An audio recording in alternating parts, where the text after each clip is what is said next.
Hello everyone, मैं doctor M S Khan. आज हम बात करेंगे ब्रेन स्ट्रोक के बारे में। ब्रेन स्ट्रोक क्या होता है और इसमें क्या सिम्टम्स पेशेंट को नज़र आते हैं, पेशेंट किस मुश्किल से, किस परेशानी से गुजरता है इस बीमारी के साथ, और ये ब्रेन स्ट्रोक किस वजह से, किस कारण से ये हो जाता है, इसके होने के क्या कॉज हैं और ब्रेन स्ट्रोक किन लोगों को हो जाता है। तो ब्रेन स्ट्रोक एक न्यूरोलॉजिकल कंडीशन है जिसमें पेशेंट को वीकनेस फील होने लगती है। वीकनेस मतलब हमारी आई है, आई का जो मूवमेंट है वो प्रॉपर तरीके से नहीं हो पाना, जैसे आंखों का बंद करना, आंखों का खोलना, इसमें पेशेंट को प्रॉब्लम स्टार्ट हो जाती है। लिप में भी प्रॉब्लम होती है। कई बार पेशेंट का लिप एक नीचे एक ऊपर यानी कि टेढ़ा टाइप का भी पेशेंट को फील होता है। और पेशेंट को खाने में प्रॉब्लम स्टार्ट हो जाती है। पेशेंट प्रॉपर तरीके से निगल नहीं पाता, कुछ पीने की चीज़ है वो पीने में पेशेंट को बहुत ज़्यादा प्रॉब्लम होती है। यहाँ तक कि पेशेंट को बोलने में भी प्रॉब्लम होने लगती है। और दोनों हाथ या एक हाथ में पेशेंट का बैलेंस, अब पेशेंट को बोलो हाथ उठाओ तो एक हाथ ऊपर एक हाथ नीचे, या प्रॉपर तरीके से हाथ नहीं उठा पाता। और हाथ में वीकनेस फील होती है और कई बार हाथ कांपने लगता है।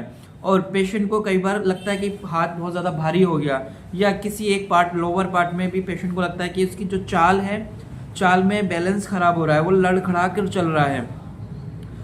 इसमें ये स्टार्टिंग के ये सिम्टम्स नज़र आते हैं। और ये जो प्रॉब्लम हो जाती है, ये ब्रेन में प्रॉब्लम होती है कई बार। पर जो ब्रेन की जो आर्टरीज हैं वो ब्लॉक हो जाती हैं, उनका आर्टरी का जो साइज़ है वो नैरो हो जाता है और धीरे धीरे धीरे करके यहाँ पर ब्लॉकेज स्टार्ट हो जाती है। जब ब्रेन में ब्लॉकेज होती है आर्टरी में, तो वहाँ पर जो ब्लड वेसल्स हैं जो सप्लाई करती हैं वो प्रॉपर तरीके से सप्लाई करना बंद कर देती हैं, और जिसकी वजह से ऑक्सीजन की भी कमी आ जाती है। जब ऑक्सीजन की कमी आती है तो ब्रेन के जो टिश्यूज पार्ट हैं, जो फंक्शन वाले पार्ट हैं, वो धीरे धीरे मसल्स, जो सेल्स हैं, वो डेथ होने लगती है, वो डैमेज होने लगते हैं। तो ये भी एक कारण है। कई बार ब्रेन हेमरेज हो जाता है, ब्रेन हेमरेज, जिससे जो आर्टरीज हैं, वेसल्स हैं, वो रप्चर हो जाती हैं, लीक होने लगती हैं और क्लॉट जम जाते हैं, खून के थक्के जम जाते हैं। उसकी वजह से इन्फ्लामेशन हो जाती है, ठीक है, वो उस पर नसों पे दबाव पड़ता है, जिसकी वजह से ये प्रॉब्लम हो जाती है। और कई बार एक्सीडेंटल प्रॉब्लम यानी कि दिमाग में चोट लगने की वजह से भी ये ब्रेन हेमरेज की प्रॉब्लम हो जाती है। ब्रेन स्ट्रोक से बचने के लिए सबसे पहले तो ये कि अपनी बॉडी का ध्यान रखना होगा, जैसे कि वजन ना बढ़े। वजन बढ़ने की वजह से जो ओवरवेट है, ओबेसिटी, उसकी वजह से भी ये प्रॉब्लम हो जाती है। कोई हार्ट की कोई प्रॉब्लम है, उसकी वजह से ये प्रॉब्लम हो जाती है। हार्ट में कोई प्रॉब्लम चल रही हो, कोई भी प्रॉब्लम है हार्ट की, उसकी वजह से ये भी प्रॉब्लम हो जाती है, ठीक है। और स्मोकिंग ना करें, स्मोकिंग से बच के रहें, ये इसमें बहुत ज़्यादा नुकसान पहुंचाता है। अल्कोहल, ज़्यादा अल्कोहल लेने की वजह से भी ये प्रॉब्लम हो जाती है। और activity, daily activity, exercise, physical exercise को अपनी लाइफ में इंक्लूड करना चाहिए, क्योंकि जिनका एक्टिविटी कम होती उनको भी ये चांसेस बढ़ जाता है। अपना लाइफ स्टाइल को एक्टिव रखना पड़ेगा, आपको फिजिकल फिट रहना पड़ेगा।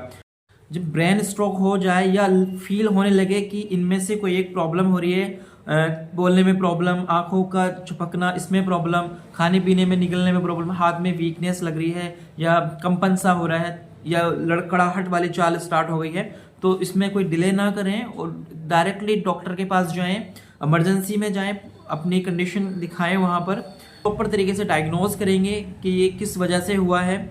जब इसका डायग्नोज हो जाएगा तो डॉक्टर इसकी मेडिसिन आपको प्रिस्क्राइब करेंगे, वो आप मेडिसिन खाना। और इसका एक फिजिकल ट्रीटमेंट भी आता है, फिजियोथेरेपी जिसको हम बोलते हैं, रिहैबिलिटेशन। तो इसका बहुत अच्छा रोल है, फिजियोथेरेपी, रिहैबिलिटेशन।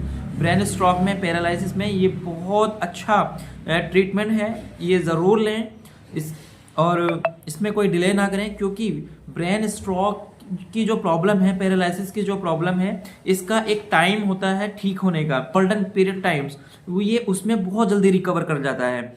और कुछ टाइम के बाद भी, 3 महीने 6 महीने के बाद भी ये प्रॉब्लम ठीक हो जाती है, लेकिन प्रॉपर तरीके से कई बार नहीं हो पाती। 10% 20% ये लगभग डिसेबिलिटी वाली जो प्रॉब्लम है वो रह जाती है। तो इसमें कोई डिले ना करें, इसको ज़रूर आप फिजियोथेरेपी कराएं, रिहैबिलिटेशन सेंटर जाएं या घर पे बुलाएं, इसका ट्रीटमेंट ज़रूर लेना चाहिए।